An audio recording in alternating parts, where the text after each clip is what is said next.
Hey everybody, it's Norm from Tested, and welcome back to Projections, our show about virtual reality, where this week I'm going to be talking about two games and experiences that I had a chance to recently play and test that try to fill the void, no pun intended, of LBEs in the world of lockdown and quarantine. Now, location-based experiences, LBEs, in the context of virtual reality is really interesting. These are the VR arcades or very specialized entertainment facilities like the Void, Spaces, Zero Latency that try to appeal not only to gamers and people looking for entertainment that may not have a lot of VR experience, where they want to go try the Star Wars experience at the Void, or people who do have VR experience who then want something that's more than what they can get at home with a home-based VR headset, because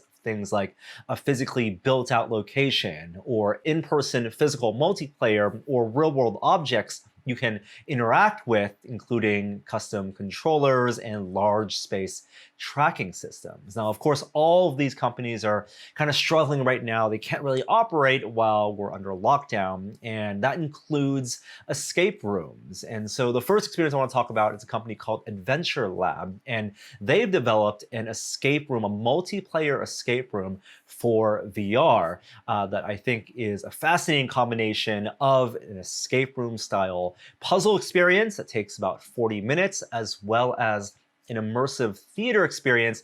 And it's a little bit almost like a Dungeons and Dragons experience, playing with friends while there is a DM kind of watching and curating the adventure you're going on. So here's how it works. Up to 4 people book sessions like you would in a real-world escape room to play and go on this adventure, essentially. It's not the kind of game where you buy it once in the Oculus store or the Steam store and then play it as many times as you want, like a traditional game. It really is this kind of limited time appointment-based experience. So it costs right now $100 for 4 people, and what you get for that time is when you get the game code, they send you a link to download it, whether for the Oculus Quest or for desktop headsets. And then you also get a special key that then allows you at that time to boot up, go into their servers, and join into this one room. And there you are greeted by a host. And that's what makes Adventure Lab their version of an escape room, more akin to a real-world escape room and not just a multiplayer game. There is a performer who curates and guides you through this entire game experience, this escape room, these puzzles. And it's not the kind of escape room, we've done those in person before, where you go with a bunch of friends and then someone walks you through like the rules of the world and then just lets you spend an hour trying to escape that room. Here, the host is really not only acting as a guide for the tutorial and getting you acquainted with the game systems, all the mechanics of what you can do in that game, but they're also performing. They are a character in that world. And in this universe of Dr. Crumb, who runs the School for Disobedient Pets, you play an animal. So you go in, you choose an avatar, and you are, a dog or a cat with special powers, and you are then interacted with by this host. They speak to you, they walk you through in character while they are, reading off of a script and performing. They are guiding you through the mission you're supposed to go on. I'm the chief. How you feeling today? Feeling Doing good. Well, sounds like you're both feeling good. Jinx. Just kidding. All right, well, looks like you're ready to go. You there, you're a little bit naked. You mind getting into one of these here disguises? Yeah. I'm not embarrassed if you're not. Now, come on over here. Perfect. All right. I can tell you're going to do great. Now, let's get you started training up. Come on this way, and we'll take you to the training room. Yep, follow me. Now, your mission. Now you see the gravity, exactly. Your mission is to find out what Crumb is up to and bring him down. After you go through that training, you're then thrown into the world. And here's where it got really interesting because you meet then Dr. Crumb, the villain of the story, who is also a character and yes, performed by the same host. You're all disobedient. Is that Oh, right? no. Bad. No. Yeah. No. No. Yeah. No. No. You seem a little bit confused. That's all right. You see, disobedience is exactly what I'm looking for. You see, this is a training. Yes. Then yes, someone's a brown noser. I see you. You see, this is a training school, but the question is, what are we training for? Anyone? Anyone? No. Well, to be in my minion army, of course. You see, you'll get to be as disobedient as you want while we take over the world. Oh, come on, guys. That's your cue. So the performer not only plays the introductory, chief, the guide who sends you on the mission, but also plays multiple roles. Now you don't, of course, interact with multiple NPCs or multiple performers at the same time. It's just the one performer. But the ability for this performer, this host, to switch voices and use improv skills and interact with you and not just feel like they're reading off of a script, but really feel like they're interacting with you and encourage responses, that made it feel more like immersive theater and a little bit like D&D, more than just your traditional escape room. But there are puzzles. So you're sent off onto 3 separate missions that require a light amount of puzzle solving. It's not very complex dexterity in like the type of VR puzzles we've seen in games like The Room VR or The Gallery. It's not requiring a lot of physical dexterity. It's requiring a lot of teamwork and communication and these powers that you as these avatars have. And while you're embarking on this mission, that host is watching you. They have this bird's eye view of the whole map and they're making note of your conversation because all of that information of how you solve the puzzle then gets fed into their feedback to you. They then engage with you as Dr. Crumb, give you feedback, poke fun at you. Yes, good evil laughter again. But wait, there was someone who really stood out on this one.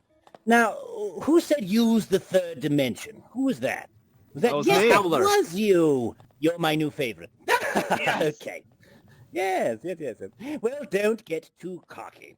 All right. Now, I have a good feeling about you. Come with me. I want to show you a secret. Yeah, come this way. And it was really, really interesting because unlike in physical, real-world immersive theater, like Sleep No More or in San Francisco, the speakeasy experience that I've done before, VR actually, I think, lends itself really well to this type of performer-participant experience because there's not the awkwardness of talking to a real person and knowing that they're performing and you have to play along, make eye contact. And it gets really kind of socially awkward in person for some of those.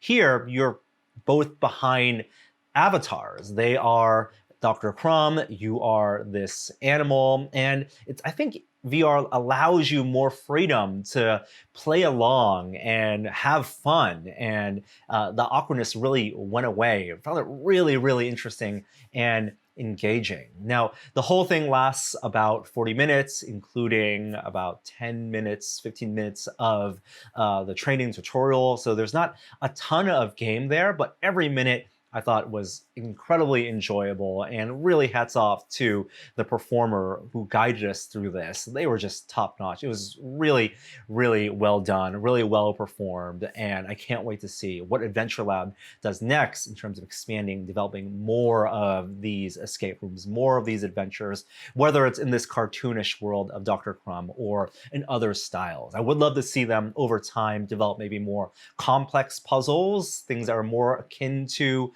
the escape room, the traditional escape room experience that requires a little more brain teasing, a little more puzzle solving, a little more that communication, and maybe over time as users are more comfortable with VR headsets and are return customers, they'll have some more difficult experiences for them.